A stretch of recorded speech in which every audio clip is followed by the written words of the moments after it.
जो तेरे संग काटी रातें जिए जो हंसी लम्हे। আসসালামু আলাইকুম এভরিওয়ান, কেমন আছেন সবাই? আশা করি সবাই ভালো আছেন। আমিও আপনাদের দোয়ায় ভালো আছি। তো সবাই মিলে বের হয়ে গেলাম আম চুরি করার উদ্দেশ্যে। কারণ এই বছর আম খাওয়া হয় নাই এখনো। আর যে পরিমাণ গরম দিচ্ছে, আর চুরি করতে যাচ্ছি কারণ কিনে খাওয়ার মজা একরকম আর চুরি করে খাওয়ার মজা আরেক রকম। ছোটবেলায় যখন আম চুরি করতাম, গাছে ঢিল মারতাম, তখনকার সময় ছিল কত সুন্দর। আর এখন বড় হয়ে গেছি, আম খাইতেও ইচ্ছা করে না। তো একটা ব্লগ ভিডিও করার জন্য মনে করলাম যে যাই, একটু চুরি করে খাওয়ার ট্রাই করি। কারণ কিনে তো খাইতেই পারবো, চুরি করে খাওয়ার একটা মজা আলাদা। তো বন্ধু বান্ধব, ছোট ভাই ব্রাদার নিয়ে সব বের হয়ে গেলাম চুরি করার উদ্দেশ্যে। মানে গর্বের সহিত বলতেছি যে চুরি করতে যাচ্ছি, ঠিক আছে? যাই হোক, ওটা কোনো ব্যাপার না। দুই বন্ধু বের হয়ে গেলাম, আর সামনে আরো আছে লোক, আমার ফ্রেন্ড সার্কেল আর ছোট ভাই ব্রাদার। যাই হোক, বেশি কথা না বলে আমরা আগে গন্তব্যস্থানে পৌঁছাই, দেন কথা বলবো। But it hurts so good. Do you take it? Do you break it off when it hurts? But do you try to deny when you show up every night and tell me that you want me? But it's complicated, so complicated when it hurts. But it hurts so good. Do you take it? Do you break it off when it hurts? But it hurts so good. Can you say it? Can you say it? Your love is like your love is like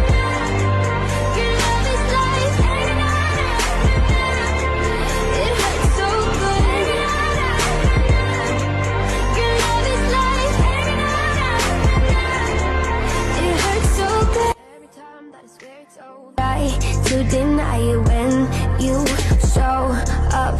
Every night I tell you that I want you, but it's complicated, so complicated when it hurts. But it hurts so good. Do you take it?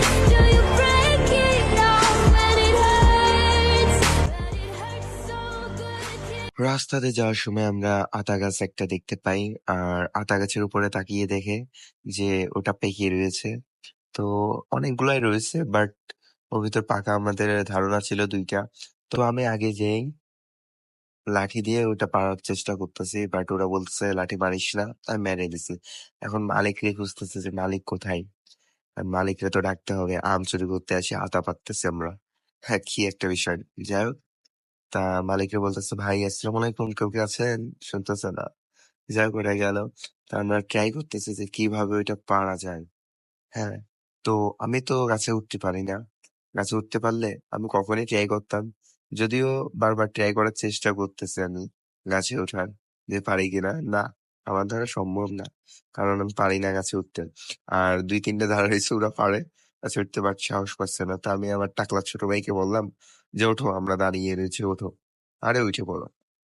ওর দিয়ে উঠাচ্ছি।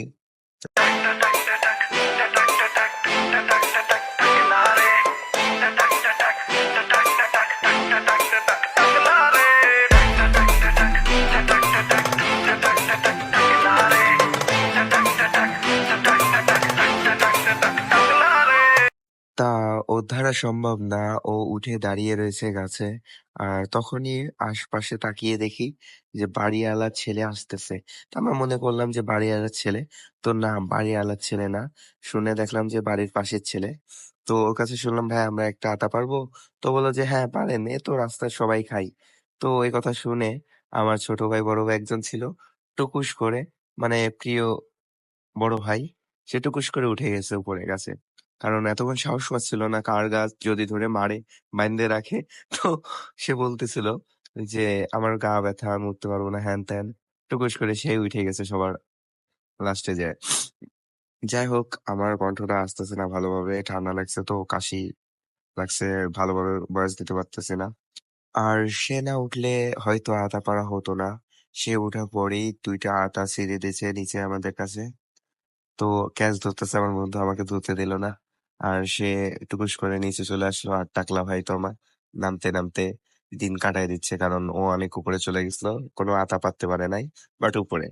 যাই হোক, আতাটা নিলাম আমি হাতে, নিয়ে দেখি আইসক্রিমের মতন চুমো খাচ্ছি। যাই হোক, আতাটা মনে করছিলাম পাকা, দুইটাই কাঁচা। এই 1-2 দিন রাখলে পেকে যাবে। দেন এখান থেকে আমরা আবার রওনা দিয়ে দেবো আম চুরি করার উদ্দেশ্যে। তো সবাই আবার গুছগাছ করে বেরোবো। তো তো আমার টাকলা বাইরে না নিয়ে তো যাইতে পারতেছি না, সে নামবে তো আস্তে আস্তে, কারণ পাড়া হয়ে গেছে, এখন তার দিকে আমরা নজরই দিচ্ছি না। তো আমরা সবাই আবার রওনা দিয়ে দিলাম আম চুরি করার উদ্দেশ্যে। তো গুরু গান দিয়ে একটা পাগলা রাইড করা যাক।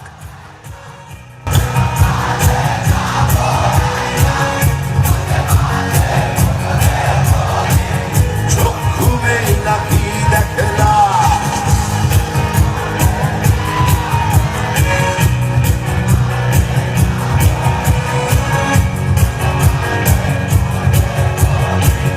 চক্ষু মেলা কি দেখলা কোন বলে সকমারি এক পৃথিবীটা মানুষেরই দুই দিনের এক জেল দুই দিনেরই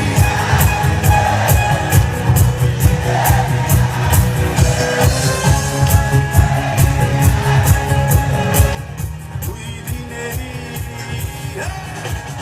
যাই হোক, ড্রাইভ করতেছিলাম অনেক স্লোলি, বাট স্পিডটা বাড়াই দেওয়ার জন্য অনেক দ্রুত লাগতেছিল। দেন ওখান থেকে একটু এগিয়ে এসে দেখি একটা আঙ্কেল আর তার ছেলে আম পাড়তেছে। তা ওর কাছে আম চাইলাম, বাবুটা আসে আমাকে আম দিচ্ছে, যে নেন। কথা বলতে পারতেছে না, জাস্ট আমাকে দিচ্ছে, আমি চাইলে আমাকে দিয়ে দিচ্ছে। তো মনে করলাম যে আমি 2টা আম নিয়ে কি করবো, চুরি করতে বেরোইছি, একটাই আম নিয়ে ওর কাছ থেকে, দেন রাস্তা থেকে আরো চুরি করে নেবো। আর ওকে দিয়ে দিলাম টুকরাগুলা, যাতে ওর সহজ হয়, ওর দাঁত উঠে নাই, ওগুলা কামড়া কামড়া খাক। এর জন্য ভাঙাগুলোই দিলাম, আর আস্ত আমি নিয়ে চলে আসলাম। যে দৌড় দিল আমটা দিয়ে। হ্যাঁ, দেন আমাদের সঙ্গীরা হারিয়ে গেছে, ওদের কল দিয়ে আবার নিয়ে আসতে হবে। তো আমরা জানতাম না যে ওরা আম পাড়তেছে। দেন ওরা পরে যায় দেখে যে না, আম পাড়ে নিয়ে আসতেছে ওরা। রাস্তা দেখছে, আর আমরা তো টাইনি চলে আসছিলাম, এই জন্য আমরা টের পাই নাই। দেন পরে আসে বললো, তোমরা তো পাখির মতো চলে যাচ্ছ, চারপাশে আম রয়েছে, ওগুলো দেখবা না?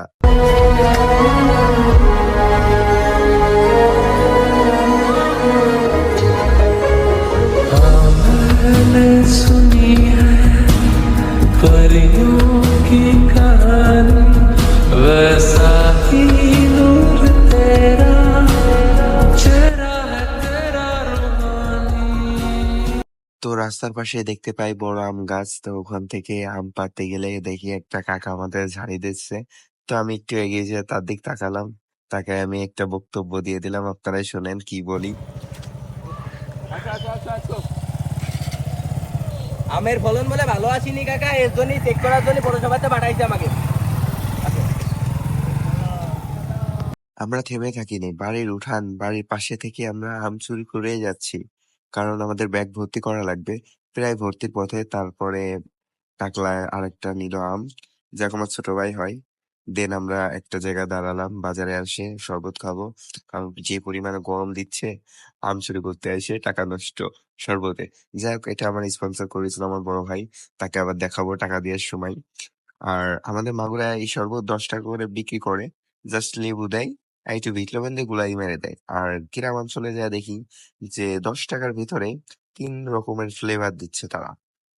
ঠিক আছে, এক সাবু, এক ট্যাঙ্ক, আর একটা বিট লবণ আর লেবু মিক্স করে। বিট লবণ তো দেয়, জাস্ট মিক্স করে দিচ্ছে।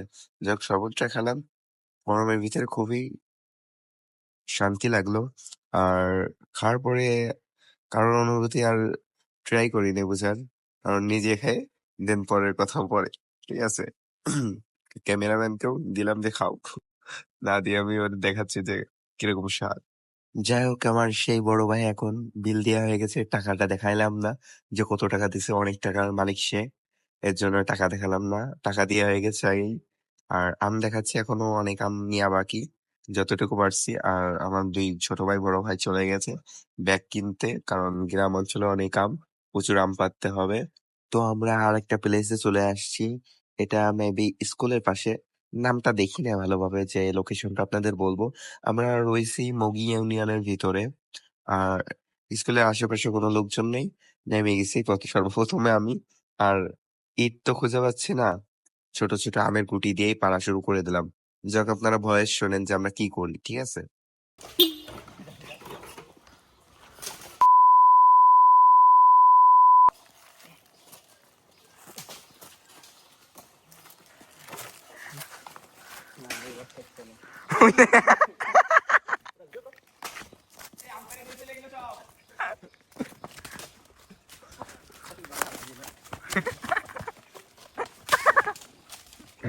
কড়া অভিনন্দন।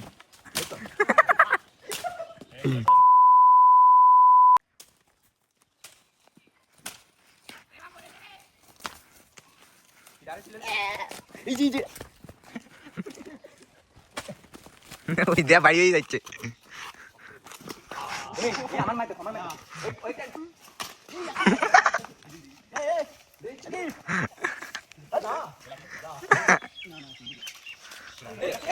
এক ঢিল মেরে এক পাখি পারিনি, আর কি 10 ঢিল মেরে একটা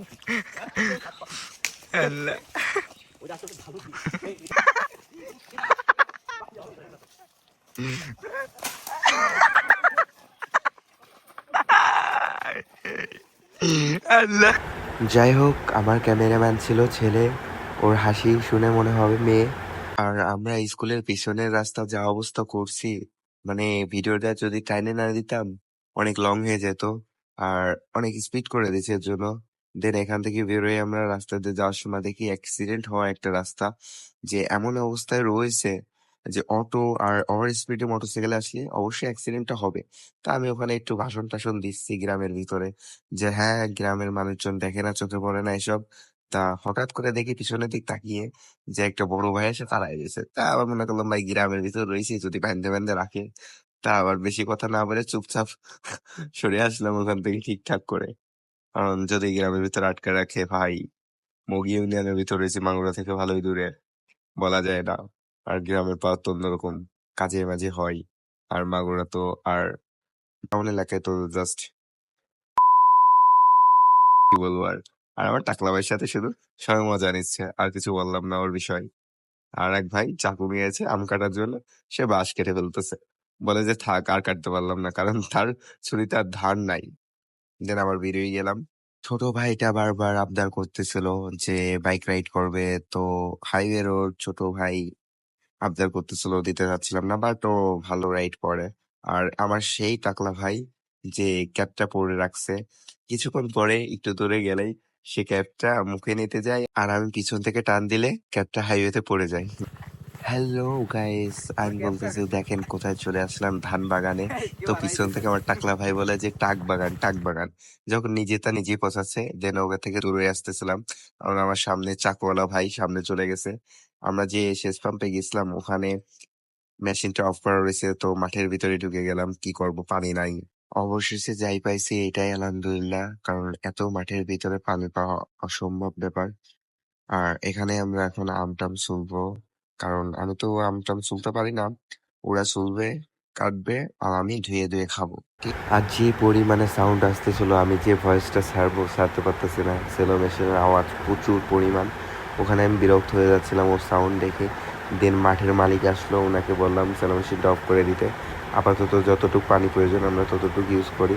আর ওই পাশে একজন শিশু দিচ্ছে, যাই হোক ওদিক খেয়াল না করি আমরা।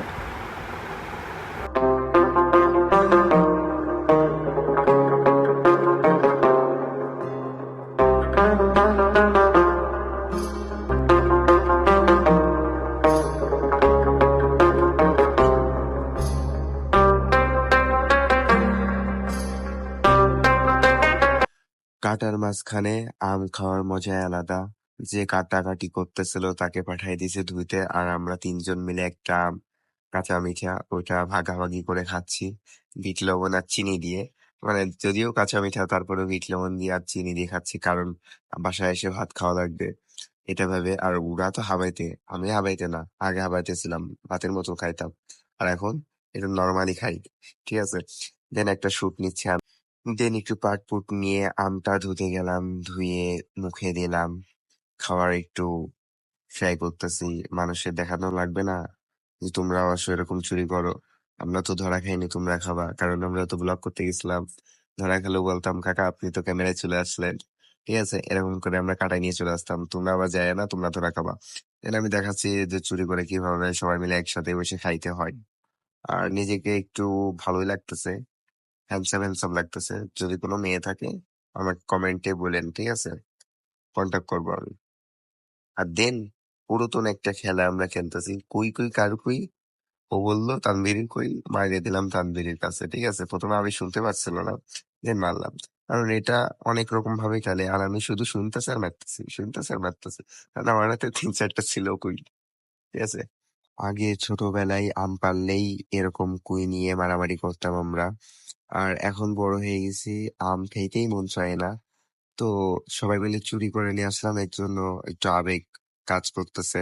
আর আমার বন্ধু কই পাচ্ছে না, জমি থেকে ইট নিয়ে এসে আমার হাতে মারতেছে। তাহলে কি করতে মন চাই? যাই হোক, অনেক ব্যথা লাগছিল। আর আমার তার ছোট ভাইটা নেক্সট বাহুবলী সিনেমার নায়ক হবে সে, দেখেন তার শক্তি কত। কাকা এই যে গুড নাইট। যাই হোক, তার দিয়ে মনে করলাম বাহুবলী সিনেমা আরেকটা বের করব। তা সে পারলো না, তার গায়ে শক্তি নাই। দেন আমি একটু ট্রাই করতে বসলাম। তো বসতে যে ওর পায়ে আবার গুঁতো খেয়ে আবার ট্রাই করতে বসে গেলাম। দেন আমি ট্রাই করতেছি, আমি তো আগামাথা কিছুই বুঝি না, আন্দাজে চলে গেলাম ট্রাই করতে। নড়াতেও পারতেছে না, চড়াতেও পারতেছে না, লজ্জায় বলতেও পারতেছে না যে আমি পারি না, তোমরা এদিকে আসো, একটু সাহায্য করো। দেন আমার বড় ভাইটা আসলো, আসে আমাকে হেল্প করলো যে চাবিটা এনে ধরতে। আমি বুঝিও না চাবি কি জিনিস। তারপর ও ধরলো, আর আমি ঘোরাচ্ছি ঘোরাচ্ছি ঘোরাচ্ছি ঘোরাচ্ছি ঘোরাচ্ছি ঘোরাচ্ছি, আমার দ্বারা সম্ভব না। দেন বড় ভাইকে বললাম তোমাদের বাহুবলী সিনেমা স্টার্ট করব, তো স্টার্ট দাও। দেন এদিক কাটাকুটি শেষ, আম মাখানোর প্রস্তুতি চলছে। তা আমি বসে পড়ছি, কারণ ক্রেডিটটা তো নিতে হবে, তাই না? সব কষ্ট করলো ওরা, আর ক্রেডিট নেবো আমি। তাই আমি বসে পড়লাম কলার পাতায় বসে চাকু নিয়ে খেলা করতেছি। কি করবো, ভাল লাগতেছে না, ও মাখাচ্ছে। দেন ফাঁকে ফুঁকে একটা একটা করে আম নিয়ে নি, মানে গালের ভিতরে টুকুস করে। কিছু করার নাই, ওরকমই মজা। আর মাখানোর পরে খাওয়ার মজা থাকবে না তেমন একটা। আর আমি অল্প একটু খাবো, বেশি খাবো না। মাখানোর পরে যে পরিমাণে আম আর কাসুন একটু কমে গেছে পরের বাড়িরটা, তো কিনে নিয়ে আসলেই ভালো হতো। যাই হোক, কাসুনটা দিয়ে প্রথম আমটা খেলাম, ভালোই লাগলো। দেন ওকে বললাম একটু তাড়াতাড়ি মাখা, আর ভালো লাগতেছে না, তাড়াতাড়ি খাইতে হবে। আর তাড়াতাড়ি মাখাবে লাভ নেই, 2-3 মুঠ নিয়ে বেরিয়ে যাবা নে। ওরা খাবে না সব, কারণ আমি খাতে পারবার না অত। এই প্রথম প্রথম যাই 2-3টা খাচ্ছি। দেন মাখানো শেষ, এবারে সবার অনুভূতিটা জানবো যে কত ভালো হয়েছে। তারা এমন কথাবার্তা বলে যে বয়সটাও দেওয়া যায় না। আর একজন তো টাকলা ক্যাপ পড়েছে, কিছু বলতে পারতেছি না। যাক, বড় ভাইটা সেই বলছে। আর আমি তো বললাম যে সবসময় খাই, তা টেস্টটা সেই আছে। মানে গামলা এখনো শেষ হলো না, তার বলে আরো লাগবে। হয়েছে সেরা। ওই এক একটা সাউন্ড শোনেন, গরুর মতন খাচ্ছে, মনে হচ্ছে বাড়ি ভাত খাই না অনেকদিন। আম খাচ্ছে না তো ভাত খাচ্ছে, দাঁড়ান সাউন্ড শোনেন। গরম গরম খেতে ব্লগটা আপলোড দিও দয়া করে। কি আর বলবো, ওখান থেকে এক মুঠ নিয়ে চলে আসলাম, কারণ হাবাই থেকে ভিতরে পাবার না। কারাকারি ইভেনে অল্প কটা নিয়ে আমি সাইডে চলে আসলাম। দেন দেখো, আমি অল্প কটা নিয়েছি আর সব কটা আমাদের টাকায় রেখে নিয়ে আসছে আবার। হ্যাঁ, মানে হাবাইতে মানে মনার বাইরে। আমি অল্প একটু খাই ঝালে মরে যাচ্ছে, আর হাবাইতে দল খাইয়ে যাচ্ছে, ওদের খাওয়া শেষ হচ্ছে না। আর চারপাশে কোনো পানি নেই, সেলো মেশিন অফ করে দিয়া কি করব। আর আমি তো খাইতেও পারতেছি না, চোখ দিয়ে পানি চলে আসতেছে, এত পরিমাণে ঝাল হয়েছিল। যাই হোক, তাড়াতাড়ি ওখান থেকে বেরিয়ে যাবো আমি। আর বাঁচতেছি না, আর ওরা খাইয়েই যাচ্ছে, মানে কিছু বলার নেই ওদের। যাই হোক, আল্লাহ দিয়েছে ওদের খাওয়ার, থাক। আর আমি গাওয়া যাচ্ছি এখন, এরকম করতেছি, কিছু করার নেই। যে পরিমাণে ঝাল লাগছে, ঠিক আছে। আর কালো লাগতেছে অনেক, আমি এমনিও কালো, অতটাও দেখতে সুন্দর না। যাই হোক, আর আমি কিন্তু বাম হাতে খাই নাই, ডান হাতে খাইছি, বাট ফ্রন্ট ক্যামেরা ছিল এর জন্য বাম হাত বোঝা যাচ্ছে। আর কার গামছা ছিল জানি না, তার গামছায় আমি হাতটা মুছে নিলাম। চিনি ছিল হাতে, ভাইটা দিছিল চিনি খাইতে, ঝালে মরে যাচ্ছিলাম, কি করবো আর। এখন এখান থেকে বেরিয়ে যাব। আশা করি সবার ভালো লাগবে। ব্লগটি আজ এই পর্যন্তই ছিল। সবাই দোয়া রাখবেন আমার জন্য, জীবনের জন্য অনেক কিছু করতে পারি। এই পর্যন্ত। আর আমার ভাইটার অনেক ঝাল লেগে গেছে, দূরে চলে এসেছে চিনি খাওয়ার জন্য, আর পিছনে একটা গামলা নিয়ে আসতেছে, ও চিনি খাবে না, কারণ ওর চিনি লাগে না। ও এখনো খেয়ে যাচ্ছে। ও মাই গড। যাই হোক, আশা করি সবাই ব্লগটা ভালো লাগছে। আজ এই পর্যন্ত। সবাই সুস্থ থাকবেন, ভালো থাকবেন। দেখা হবে নেক্সট ব্লগে। আল্লাহ হাফেজ।